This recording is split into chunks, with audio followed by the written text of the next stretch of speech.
young girls that you work with, and just the kind of stories you've been hearing from ground, and women been coping with what has happened in the last 6 to 8 months. Yeah. So what we've heard is there have been four kinds of losses that young people in general have experienced, right?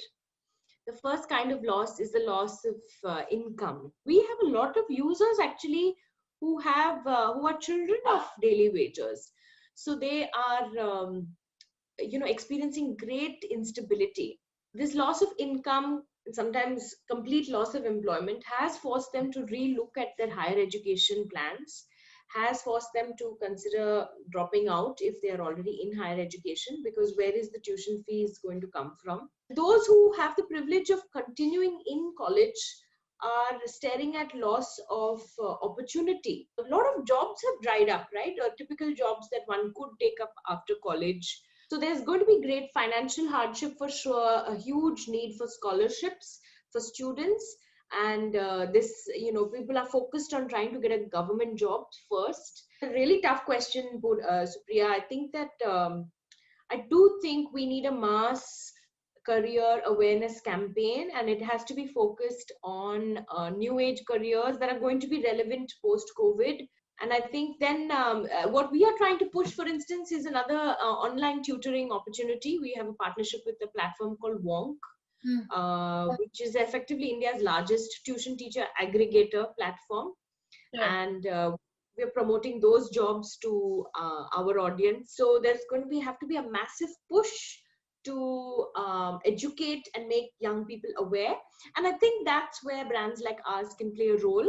We can really drive awareness. We need to craft a program around it, and I'm hopeful of being able to do that. Touched upon new age careers for young people, and I want to talk about that a little bit. And then there is also the emotional hardship that comes with it. Yes, I mean, so what we've done is we have a partner called iDream Career. They are an online career guidance platform. They have a partnership in turn with UNICEF's Yuva program. Yes. And they have launched a helpline. So what we do is we promote that helpline on our site. And the helpline is supposed to be it's supposed to be a good source of, support. I think students benefit from having someone to talk to. So I think that's what a little bit of what we're doing. Is it enough? Probably not. Will it ever be? Probably never. I mean, we are too large a country for any effort to be enough. But the other thing we are doing is we have a partnership with Sheroes. Sheroes brings women, is a women's only platform. We have a community on Sheroes, and what we do is every week we have free live career counseling. It's in the Ask Me Anything format. And I think that has been helpful. A lot of women at least get some form of professional guidance through that. I think, of course, more could be done. Broadly, I do think that career guidance itself needs to be divided now very sharply post-pandemic. Sure. But today, I think there needs to be two kinds. There needs to be career guidance for work, because some people will not have the option to study. And there needs to be career guidance for education, for those who can study.